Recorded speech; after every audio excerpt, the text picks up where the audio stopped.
All right, so we have Georgia's boy himself, KP Hyper. What are Hello. you feeling right now, man? I'm a little disappointed that I didn't win, but I'm happy I went really close with him. Right.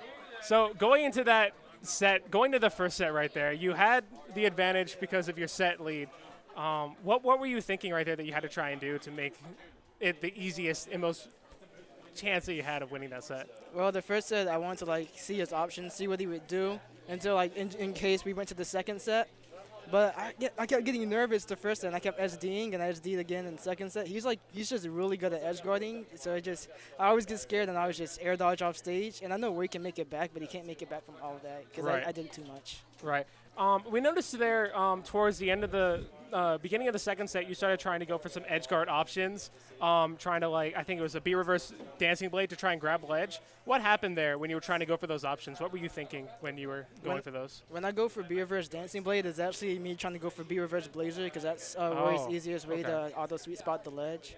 But when I had teched it and then side beat fatality, that was also a not V. I just hit the controller too hard to the right. So. Well, that was unfortunate, but you did bring it back that game 4, bringing that to a game 10.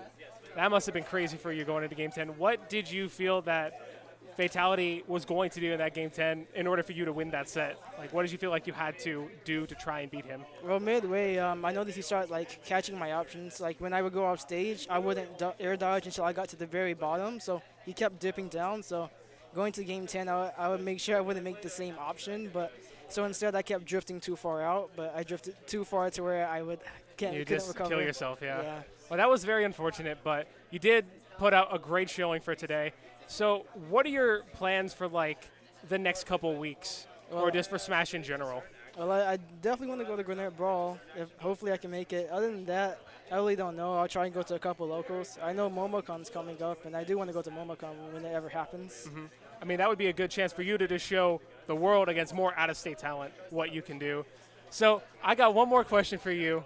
Why do you think Roy is top 20? Tell the world right now why you think Roy is top 20. Well, you see a character that has, he can grab you, take you to 60. He has good edge guarding options, good ledge pressure.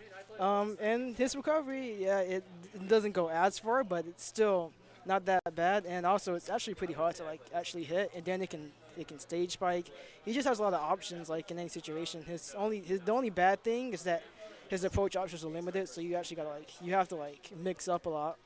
I was going for double jump back airs, but he kept rolling away because usually if you're fighting Roy, they go one way and they can't really drift back. So all you can really do is just roll and try and punish the next option. So he knew how to deal with that, just roll away. Right. Well, I mean, you're definitely proving to the world that Roy isn't a low-tier character like everyone thinks. So that's definitely a motivation. So any last words? Anything you want to shout out? Anything you want to say? Anything in general? Finna. All right, well, I believe that about does it